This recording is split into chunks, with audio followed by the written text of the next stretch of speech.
Hello दोस्तों, स्वागत है आपका हमारे यूट्यूब चैनल में। आज की वीडियो में हम स्किनर का क्रिया प्रसूत अनुबंधन सिद्धांत समझने वाले हैं कि स्किनर ने अपना प्रयोग कब किया, कितने प्रयोग किए और किस किस पर प्रयोग किए और कैसे किए, सारी वीडियो में जानकारी हम लेने वाले हैं। और इस वीडियो को सारा निचोड़ इस पेज में निकल कर आने वाला है, तो वीडियो को बिल्कुल भी स्किप मत कीजिएगा ताकि आप टॉपिक को पूरी तरीके से समझ सकें। और अगर आप चैनल पर नया हैं तो चैनल को सब्सक्राइब करके बेल आइकन को प्रेस करें। तो क्रिया प्रसूत अनुबंधन सिद्धांत हमारा दिया था स्किनर ने। तो सीखने के क्रिया प्रसूत अनुबंधन सिद्धांत के प्रवर्तक हार्वर्ड विश्वविद्यालय से संबंधित प्रसिद्ध अमेरिकी वैज्ञानिक ब्यूरस फ्रेडरिक स्किनर, जिन्हें आप BF स्किनर के नाम से जानते हैं, वो है। इन्होंने अपने सिद्धांत का प्रतिपादन सन 1938 में किया था। और इस सिद्धांत को समझने के लिए अगर हम बेवजह इधर उधर न भटकते हुए सीधे अगर मेन टॉपिक पर पहुंचे, तो पुनर्बलन से प्रेरित होने वाले व्यवहार को क्रिया प्रसूत कहते हैं।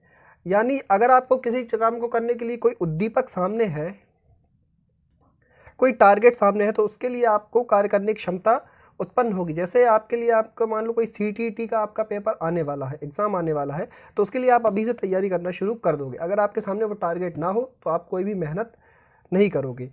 तो पुनर्बलन से प्रेरित होने वाले व्यवहार को क्रिया प्रसूत कहते हैं। क्रिया प्रसूत अधिगम सिद्धांत का प्रमुख आधार थॉर्नडाइक द्वारा प्रतिपादित प्रभाव का नियम था। अब इनका पहला प्रयोग, स्किनर का प्रथम प्रयोग चूहे पर था। किस पर था? स्किनर का प्रथम प्रयोग चूहे पर था, जो प्रयोग उन्होंने 1938 में किया था। पहला प्रयोग चूहे पर 1938 में किया। इस प्रयोग के अंदर स्किनर ने एक भूखे चूहे को बार प्रेसिंग ऑपरेटर बॉक्स में बंद किया।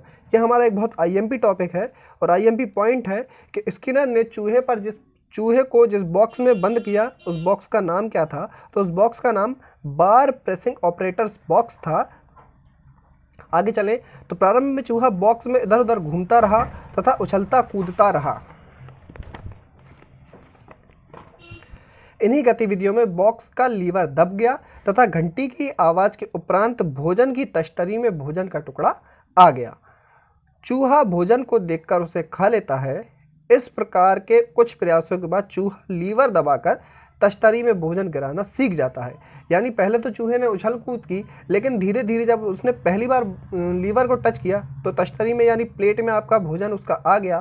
फिर उसने उछल कूद की, फिर धोखे से लीवर दबा, फिर भोजन आया। तो धीरे धीरे इसी तरह चूहा समझ गया कि इस लीवर को दबाने के बाद ही घंटी बजेगी और फिर भोजन आएगा। तो इस तरीके से उसने कुछ प्रयासों के बाद लीवर दबाकर ही तश्तरी में भोजन गिराना सीख लिया। तो इसको हम पुनर्बलन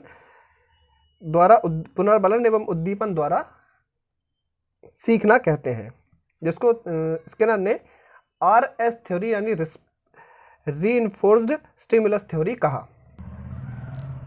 स्किनर का द्वितीय प्रयोग कबूतरों पर था।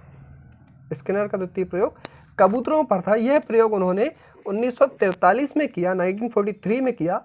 इसके अंतर्गत कबूतरों पर प्रयोग करने के लिए स्किनर ने कबूतर बॉक्स नामक उपकरण तैयार किया। फर्स्ट वाले में था हमारा बार प्रेसिंग ऑपरेटर्स बॉक्स और दूसरे वाले में था कबूतर बॉक्स,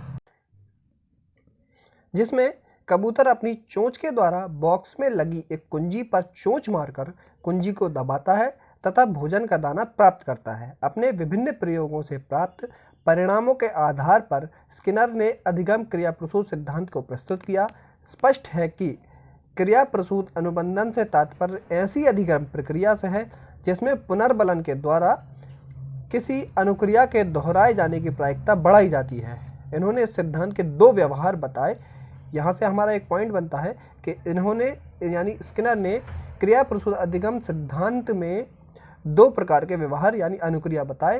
पहला है अनुक्रिया व्यवहार, नंबर दूसरा प्रतिवादी अनुक्रिया। जो अनुक्रियाएं किसी उद्दीपन के कारण होती हैं उन्हें अनुक्रिया कहते हैं। जैसे पिन चुभने पर हाथ हटा लेना, खाना देखने पर लार टपकना। और दूसरा है क्रिया प्रसूत व्यवहार। जो अनुक्रिया स्व इच्छा से होती है अर्थात बिना उद्दीपन के होती है उसे क्रिया प्रसूत व्यवहार कहा जाता है। जैसे उदाहरण के लिए बच्चे द्वारा खिलौने से खेलना, व्यक्ति द्वारा अपने हाथ पांव यूं ही हिलाना। स्किनर ने अपने प्रयोग में दूसरे प्रयोग में जो सिस्टम बनाया था वो कुछ इस तरीके का था, इस तरीके का दिखता था। और आगे हम चलें तो चूहे के प्रयोग द्वारा स्किनर ने शिक्षा के क्षेत्र में 4 प्रकार का पुनर्बलन दिया एवं सिद्धांत में पुनर्बलन को महत्व देने वाले प्रथम मनोवैज्ञानिक स्किनर थे। ये भी हमें ध्यान रखना है कि पुनर्बलन को महत्व देने वाले प्रथम मनोवैज्ञानिक स्किनर थे। अब इन्होंने कौन कौन से 4 पुनर्बलन बताए? सतत पुनर्बलन, आंशिक पुनर्बलन, अनुपात पुनर्बलन और अंतराल पुनर्बलन। सतत पुनर्बलन जो पुनर्बलन लगातार होता है, आंशिक पुनर्बलन यानी कभी पुनर्बलन दे और कभी पुनर्बलन नहीं दे, अनुपात पुनर्बलन यानी कार्य के अनुपात में पुनर्बलन दे, जितना ज़्यादा कार्य हो उतना ज़्यादा उसे पुनर्बलन दे। नंबर चौथा, समय के अनुपात में पुनर्बलन दे यानी समय के अनुसार पुनर्बलन दे। अब अगर हम स्किनर के क्रिया प्रसूत अनुबंधन सिद्धांत के मेन पॉइंट्स की अगर बात करें तो प्रवर्तक BF स्किनर जो कि अमेरिका के वैज्ञानिक थे, संबंधित विश्वविद्यालय यानी BF स्किनर किस विश्वविद्यालय से संबंधित थे? तो BF स्किनर अमेरिका के हार्वर्ड विश्वविद्यालय से संबंधित थे। प्रतिपादन, इन्होंने अपनी थ्योरी 1938 में प्रतिपादित की। सिद्धांत, इनके सिद्धांत को RS सिद्धांत यानी रीइंफोर्स्ड स्टिमुलस सिद्धांत या हिंदी में पुनर्बलित उद्दीपक सिद्धांत के नाम से जाना गया। प्रथम प्रयोग, स्किनर का प्रथम प्रयोग चूहे पर प्रयोग था जो उन्होंने 1938 में किया और जिस बॉक्स में चूहे को बंद किया उस बॉक्स का नाम बार प्रेसिंग ऑपरेटर्स बॉक्स था। दूसरा प्रयोग स्किनर ने कबूतरों पर किया जो कि 1943 में किया और दूसरा प्रयोग कबूतर बॉक्स में किया गया यानी जिस बॉक्स में कबूतरों को बंद किया गया उसे कबूतर बॉक्स या पिजन बॉक्स कहा गया। इस सिद्धांत के अन्य नाम कार्यात्मक प्रतिबद्धता का सिद्धांत और सक्रिय अनुबंध सिद्धांत हैं। मेन पॉइंट कि यह प्रयोग थॉर्नडाइक के प्रभाव पर के नियम पर आधारित है यानी स्किनर का क्रिया प्रसूत अनुबंधन सिद्धांत थॉर्नडाइक के प्रभाव के नियम पर आधारित है और इन्होंने पावलव का विरोध किया। इनकी थ्योरी जैसा कि हमने पढ़ा, स्किनर की थ्योरी RS थ्योरी है यानी रीइंफोर्स्ड स्टिमुलस थ्योरी है, जबकि पावलव की थ्योरी SR यानी स्टिमुलस रीइंफोर्स्ड थ्योरी थी।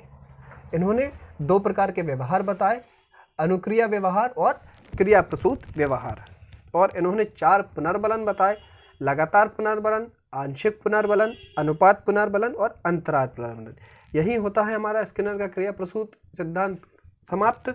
अगर आपको वीडियो पसंद आई हो तो वीडियो को लाइक करें, कमेंट करें, शेयर करें और चैनल को सब्सक्राइब करके बेल आइकन को प्रेस करें।